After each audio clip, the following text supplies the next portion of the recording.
in America's cities and towns today, flags will be placed on graves and cemeteries. Public officials will speak of the sacrifice and the valor of those whose memory we honor. I have no illusions about what little I can add now to the silent testimony of those who gave their lives willingly for their country. Words are even more feeble on this Memorial Day, for the sight before us is that of a strong and good nation that stands in silence and remembers those who were loved and who in return loved their countrymen enough to die for them. Yet we must try to honor them, not for their sakes alone, but for our own.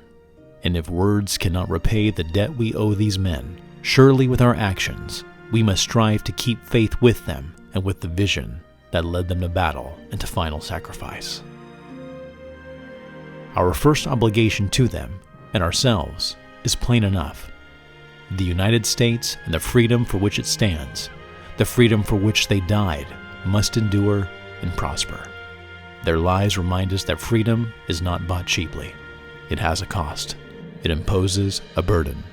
And just as they whom we commemorate were willing to sacrifice, so too must we, in a less final, less heroic way, be willing to give of ourselves. Each died for a cause he considered more important than his own life.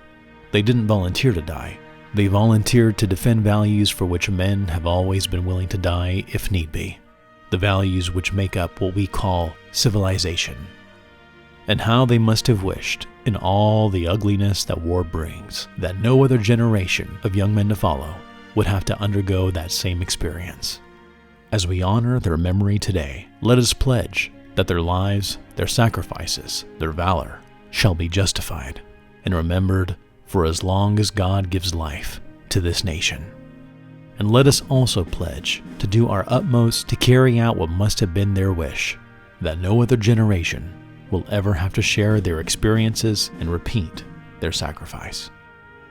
I can't claim to know the words of all the national anthems in the world, but I don't know of any other that ends with a question and a challenge as ours does. Does that flag still wave o'er the land of the free and the home of the brave? That is what we must all ask to.